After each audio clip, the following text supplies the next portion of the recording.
ஜெயம் ரவி வந்து இந்த 40 லட்சம் விஷயம் வந்ததுக்கு அப்புறம் ஒரு போஸ்ட் ஒண்ணு போட்டிருந்தாங்க. என்னன்னா நியூஸ் இன்கமிங் அப்படின்னு சொல்லிட்டு இந்த போன் காலை பேசுற மாதிரி ஒரு விஷயம் போட்டிருந்தாங்க. உங்களுடைய தகவல் வந்து விட்டது, அதாவது இன்கமிங். ஸோ இது ரெண்டு விதமாவும் பாக்குறாங்க. உங்களுக்கு இன்கம் தானே வேணும் அப்படிங்கிற மாதிரி ஒரு ஒரு பார்வையில ஒண்ணு பாக்குறாங்க. இன்னொன்னு வந்து நீங்க சொன்னது வந்து எனக்கு காதுல விழுந்துடுச்சு. ஸோ இது நீங்க எப்படி பாக்குறீங்க? ஒரு நக்கல் நையாண்டியான ஒரு போஸ்டரா போட்டிருந்த மாதிரி வெளில எல்லாரும் பேசிக்கிறாங்க. நீங்க இதை எப்படி பாக்குறீங்க? கண்டிப்பா ஈகோ கிளாஷ் தான். இப்போ ஒவ்வொருத்தருடைய உண்மை ஆர்த்தியுடைய மறுபக்கமும் ஜெயம் ரவியோட மறுபக்கம், அதாவது குடும்பம் அல்லாமல் துறைத்துறை அல்லாமல் அவங்களுக்குள்ள இருக்கக்கூடிய ஒரு மறுபக்கம் இப்ப பப்ளிக்கா வெளில ஒரு 4 சவத்துக்குள்ள நடந்துட்டு அந்த விஷயங்கள் இப்போ 4 பேருக்கு தெரியற மாதிரி. இப்போ அவங்க தும்முனா கூட நாளைக்கு அது செய்தியா போட்டா கூட அதிசயம் இல்லை. இப்போ வந்து ஃபார் எக்ஸாம்பிள் ஆர்த்தி ஒரு ஷாப்பிங் போறோம்னா கணவனை பிரிந்த பிறகு இல்ல இப்படி ஏதாவது ஒரு காசி போட்டுட்டு தும்பினார் இருமினார் உட்கார்ந்தாருன்னு வந்தா கூட ஆச்சரியப்படுறதுக்கு இல்லை. Okay okay okay. அதுவும் இல்லாம ஆர்த்தி ஒரு சொல்லியிருந்தாங்க, என்னன்னா நான் படிச்ச படிப்புக்கு நான் வந்து ஒரு நல்ல நிலைமையில இருந்திருக்கலாம், பினான்சியலாவும் சரி என்னுடைய கெரியர் வைஸ்லயுமே ஒரு அதிக நிலைமையில இருந்தாலும் நான் என்னுடைய காதல் என்னுடைய கணவன் அப்படிங்கிற ஒரு ஒரு வழியில தான் இருந்தேன். என் கணவன் தவறான வழிக்கு போகும்போதெல்லாம் அவரை வந்து நான் கட்டுப்படுத்தி வச்சிருந்தேன், அவரை திருத்தி வச்சிருந்தேன். ஸோ முழுக்க முழுக்க என்னோட இல்லற வாழ்க்கையில் மட்டுமே நான் அதிக கவனம் செலுத்தி உள்ளேன். சோ அப்படிங்கிற மாதிரி சொல்றாங்க. சோ அந்த வகையில ஆர்த்தி எங்கேயுமே ஜெயம் ரவி விட்டு பிரியாம இருக்கணும் அப்படிங்கிற மாதிரி தானே இருக்கிற மாதிரி தெரியுது. சோ இந்த மாதிரி புகழ் வெளிச்சத்துல ஒரு நல்ல ஒரு எப்படி சொல்றது, ஒரு சாமா இருக்கக்கூடிய ஒரு கணவரை நீங்க திருமணம் பண்ணிக்கிறீங்க. அவர் புகழ் வெளிச்சத்துல இருக்காரு தெரிஞ்சதான் நீங்க திருமணம் பண்ணிக்கிறீங்க. அவருடைய ஸ்கெடியூல் என்ன மாதிரி இருக்குன்றது தெரியும்.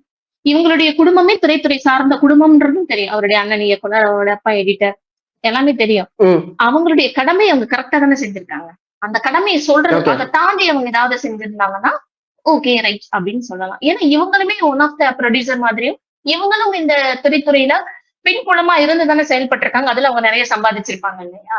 ஒரு கணவன் வந்து நல்வழிக்கு போறத வந்து நல்வழிக்கு போகணும், ஏன்னா தெரியும் பப் நிறைய மற்ற பெண்களோட தொடர்புகள் இருக்கும் போதெல்லாம் அந்த மாதிரி சூழல் வரும்போது அவங்க கண்ட்ரோல வச்சுக்கிறாங்கன்னா நல்ல விஷயம் தானே, அது ஆரோக்கியமான விஷயம் தானே. அது அவங்க ஆர்த்திக்கு வந்து இந்த 40 lakhs வந்து ஒரு பெரிய விஷயமே கிடையாது.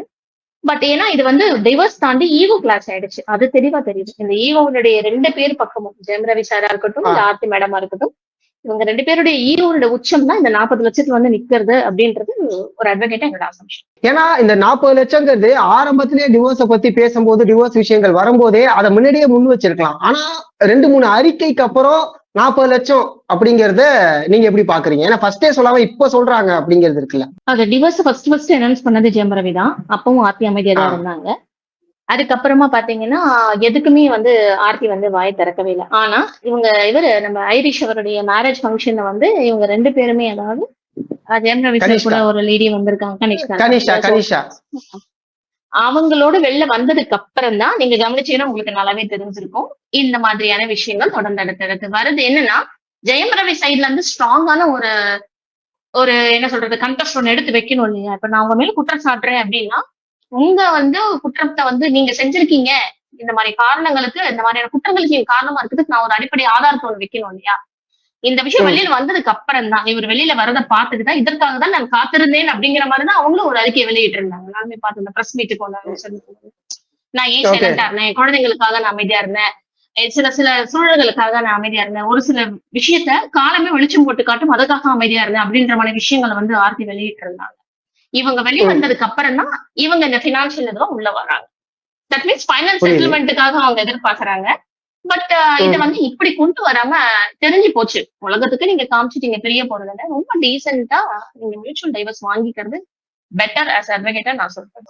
ஒரு விஷயம் வந்து இங்க பரவலா பேசிட்டு இருக்காங்க. அதே சமயம் ஜெயம் ரவி சொல்லக்கூடியது என்னன்னா, இவங்க வந்து நீங்க நினைக்கிற மாதிரி நாங்க 2 பேரும் அந்த ஒரு தொடர்புல இல்ல, நாங்க ஒரு நல்ல நண்பர்களா இருக்கோம், எனக்கு ஒரு அட்வைசரா இருக்காங்க, என்னுடைய மனநிலைக்கு ஏத்த மாதிரி அவங்க வந்து எனக்கு சப்போர்ட்டிவா இருக்காங்க, அந்த ஒரு ரிலேஷன்ஷிப் தான் எங்களுக்குள்ள இருக்கு. கனிஷாவுமே நேற்று வந்து கனிஷாவை கமெண்ட்ல திட்டவங்க எல்லாருக்குமே ஒரு பதில் சொல்லியிருந்தாங்க, அவர் ஹீலர் தான், இருந்தாலும் எனக்கு ரொம்ப கஷ்டமா இருக்கு, கடவுளே என்ன திட்டுறவங்களை நீங்க பாத்துங்க அப்படிங்கிற மாதிரி ஒரு விஷயம் சொல்லியிருந்தாங்க. சோ இதை நீங்க எப்படி பாக்குறீங்க மேம்? ஒரு ரிலேஷன்ஷிப்ல ஆல்ரெடி வந்து ஒரு விரிசல் வந்துருச்சு சரிங்களா? நீங்க சொன்னது ரொம்ப கரெக்டா சொன்னீங்க. அவங்க முதல்ல இவங்க டிவோர்ஸ் அப்ளை பண்ணிருக்காங்களான்னு கூட நமக்கு தெரியாது, கரெக்டுங்களா? இது வந்து பரவலா இப்ப நாங்க பிரிய போறோம்ன்ற முடிவுக்குள்ள இவங்க வந்திருக்காங்க. அதுக்கு இடையிலே ஜெயம் ரவியோடைய மாமியார் இருக்காங்களே, அவங்க ஒரு சில அறிக்கைகளை வர்றாங்க. இந்த ஆமா. மாதிரி என் குழந்தையோட வாழ்க்கை இந்த மாதிரி பாதிக்கப்படுறோம். நான் கொஞ்சம் கூட நான் விருப்பப்படல அப்படின்னு அவங்க ஒரு பக்கம். ஜெயம் ரவி ஒரு பக்கம், ஆர்த்தி ஒரு பக்கம் அப்படின்னு. குழந்தைகளுடைய எதிர்காலத்தை 2 பேருமே பார்க்கலையோ அப்படிங்கிற வருத்தம் ஒரு பக்கம் எனக்கு இருக்கு. அதையும் தாண்டி ஓகே. இவர் வெளியில வர்றதுன்னா, நமக்கு தெரியும் நம்ம கூட பழகுறவங்கள பத்தி பர்சனலா. எனக்கு ஒரு ம், ஆண் ம், நண்பர் ம். இருக்காரு, எனக்கு ஒரு பெண் நண்பர் இருக்காரு. இப்ப உங்களுக்கு ஒரு ஆண் நண்பர் இருக்கலாம், பெண் நண்பர்கள் இருக்கலாம். நமக்கு தெரியும் நம்மளோட எல்லாரோட வேவ் வந்து ஒத்து போகணுன்ற அவசியம் இல்ல இல்லையா இங்க நமக்கு. ஈவன் தோ லைஃப் புரியுது. பார்ட்னராவே இருந்தாலும், நம்ம எல்லாத்தையுமே எல்லா நேரங்கள் எல்லார்கிட்ட பகிர்ந்துக்க முடியாது. அப்படி பகிர்ந்துக்கும் போது, அதுக்கு யார் வந்து நமக்கு வந்து அந்த வேவ் லென்த்தோட கரெக்ட்டா மேட்ச் ஆகுறாங்களோ, அவங்களோட பயணப்படலாம். ஆனா அவங்க வந்து பெட்டர் ஹால்ஃபா இருந்து தான் பயணப்படணும். அவங்க வந்து நம்மளுக்கு வந்து லவ்வரா இருந்து தான் பயணப்படணும்ன்ற நெசசிட்டி கிடையாது இல்லையா? அவர் சொன்ன மாரி ஒரு நல்ல தோழியாகவும், நல்ல ஒரு ஹீலராவும் இருக்கலாம். தொழில்துறை சார்ந்து அவங்களுக்கு கொடுக்கக்கூடிய அட்வைஸா இருக்கட்டும், இந்த குடும்பம் சார்ந்து அவங்க கொடுக்கக்கூடிய அட்வைஸஸ் அவருக்கு வந்து ஒரு சூதிங்கா இருக்கலாம். அந்த இப்ப இருக்கிற அவருடைய குழப்பமான மனநிலைக்கு அவங்களோட ஆறுதலா கூட இருக்கலாம். அவர் வெளியில கூட்டிட்டு வராரு அப்படின்றதுக்காக நம்ம தேவையில்லாத கற்பனைக்குள்ள இறங்க வேண்டிய அவசியமும் இல்லதான். ஆர்த்தி ஜெயம் ரவி சைடுல ஏதாவது ஒரு நெகட்டிவ் பாயிண்ட் கிடைக்குமா அப்படின்னு காத்துக்கிட்டு இருந்த மாதிரி தானே எல்லாருமே பாக்குறாங்க. என்னுடைய தரப்பு நியாயத்தை நான் நிரூபிக்கணும். இல்ல உங்க தரப்பு குற்றச்சாட்டை நான் நிரூபிக்கணும். நீங்க இந்த குற்றம் செஞ்சிருக்கீங்க அப்படின்னு ப்ரூவ் பண்ணணும்னா எனக்கு ஒரு ஸ்ட்ராங்கான ஒரு எவிடன்ஸ் வேணும் இல்லையா? ம். சோ அந்த எவிடன்ஸ்க்காக ஆர்த்தி காத்திருந்தாங்கன்றது என்னோட அசம்ஷன் நான் சொன்னது. என்னோட கருத்தை நான் சொன்னேன். ஆனா ஒரு திரைப்பிரபலத்துக்கு 40 லட்சம் ஓகேப்பா, அது பெரிய அமௌண்டா இருக்காது அப்படிங்கிற மாதிரியான ஒரு பார்வை இருக்கு. ஆனா எண்ட் ஆஃப் த டே ஒரு ஹியூஜ் அமௌண்ட் தானே மேம். இது வந்து கன்சிடர் பண்ணுவாங்களா, நெகோசியேட் ஆகுமா, இதுக்கான வாய்ப்புகள் இருக்கா மேம்? இல்ல அதுக்கான இப்போ ரீசெண்டா வந்து பெங்களூர் ஹைகோர்ட்ல வந்து ஒரு இது பண்ணிருந்தாங்க பாருங்க. 1 லேக் வந்து 1 லேக் 2 லேக்கே நம்ம வந்து மெயின்டெனன்ஸ் வந்து ஒரு லேடி வந்து கேஸ் போட்டிருந்தாங்க. ஜட்ஜ் கேட்டாங்க. என்ன ரீசனுக்காக இந்த 1 லேக் 2 லேக் சம்திங் என்னமோ நீங்க கேட்டீங்க. ஐ திங்க் சாரி 2 லேக் இல்ல 15 லேக் சம்திங் என்னமோ. அவங்களுடைய மேக்கப் எக்ஸ்பென்ஸ்க்காகவே அந்த அமௌண்ட்டுக்கு வந்து அவங்க சொல்லும் பொழுது ம். ஜட்ஜ் தெளிவா சொல்லிட்டாங்க. ஒரு கணவனா ஒரு மனைவிக்கு கொடுக்க வேண்டிய அடிப்படை தேவைகளை மட்டும் கொடுக்கறதுக்கான மெயின்டெனன்ஸ்க்கு நான் வந்து ஆர்டர் போடுறேன். ஆனா இந்த மாதிரி ஆடம்பரமான செலவுக்கான இதுக்கெல்லாம் நான் போட முடியாது அப்படின்ற மாதிரி சாதாரண ஒரு வழக்குல அது அந்த தீர்ப்பு வந்துச்சு. பெங்களூர் உயர்நீதிமன்றத்துல அது பதியப்பட்டது. இது வந்து பிரபலங்கள் அவங்களுடைய நார்மலான விஷயங்கள் லிவிங் திங்ஸ்க்கே அவங்களுக்கு வந்து நிறைய எக்ஸ்பென்சிவ் ஆகும்தான். 40 லட்சம் அதிகமா இருக்கு குறைவா இருக்கிறத வந்து நம்ம ஜட்ஜ் பண்றதுக்கு நம்ம கிடையாது. We are a third person. அது வந்து நீதிமன்றங்கள்ல வழக்கறிஞர்கள் மூலமா அவங்க வந்து ஃபைல் பண்ணாங்க அப்படின்னா என்ன நீட்ஸ்க்காக 2 குழந்தைங்க இருக்காங்க, அவங்க படிச்சுட்டு இருக்காங்க, அவங்களுடைய ஸ்கூல் எக்ஸ்பென்சிவா இருக்கட்டும், எக்ஸ்ட்ரா கரிக்குலர் ஆக்டிவிட்டிஸ்ல அவங்க இருந்தாங்கன்னா அதுக்கான ஃபீஸும், அண்ட் அதுக்கப்புறம் அவங்க வெளியில போயிட்டு வர விஷயங்களுக்கு எல்லாருக்குமே ஒரு தகப்பனா அவர் செய்யக்கூடிய கடமையே அவங்க என்ன மாதிரி வந்து கொட்டேஷன் பண்ணி அந்த மெயின்டெனன்ஸ் அவங்க அப்ளை பண்றாங்கன்றது தீர்மானிக்க போறது நீதிமன்றம் தான். அவங்க எப்படி அப்ளை பண்ணிருக்காங்க அது ரீசனபிளா இருந்துச்சுன்னா புரியுது. ஒருவேளை 40 லட்சம் தீர்ப்பு வழங்கப்படலாம். இல்ல அதுல இருந்து எவ்வளவு இதுக்கு வந்து ஜெயம் ரவி என்ன மாதிரி பதில் சொல்லி இதை மறுக்கிறார், இந்த செலவுகளை மறுக்கிறார் அப்படிங்கறது நீதிமன்றத்தினுடைய வழக்கினுடைய பொறுமையை பொறுத்துதான் தீர்மானிக்க முடியும். பொது வெளியில இருக்கக்கூடிய மக்களுக்கு வந்து ஓகே நம்மளும் டிவோர்ஸ் பண்ணிக்கலாம் அப்படிங்கிற மாதிரி ஒரு எக்ஸாம்பிளா மாறிடாதா மேம்? சார் நான் என்ன சொல்லுவேன்னா சினிமா வந்து ஒரு என்டர்டைன்மெண்ட். ஓகேங்களா? மீடியாங்கிறது ஒரு என்டர்டைன்மெண்ட். நம்மளை தாண்டி அது ஒரு ஈர்ப்பு தான். தட்ஸ் அப்படி நம்ம கடந்து போயிட்டோம்னாலே நமக்கு வாழ்க்கையில ராமாயணமோ மகாபாரதமோ இல்ல நிறைய இலக்கியங்கள் இருக்கு. நமக்கு வழிகாட்ட 1008 விஷயங்கள் நம்மளுடைய முன்னோர்கள் இந்த மண்ணில் நமக்காக கொடுத்துட்டு போயிருக்காங்க. நமக்கு அதுல ஒரு ஆர்வம் அவ்வளவுதான். மக்களுக்கு அது இது என்னவா இருக்கும் அப்படி. ஏன்னா இவங்க புகழ் வெளிச்சத்துல இருக்கிறாங்கன்ற அந்த ஒரு ரீசன் தான். மத்தபடி எல்லாருமே அவங்க வீட்டுல அவங்க நம்ம சாப்பிட மாதிரி தான் சாப்பிட போறாங்க. நம்ம தூங்குற மாதிரி தான் அவங்களும் தூங்க போறாங்க.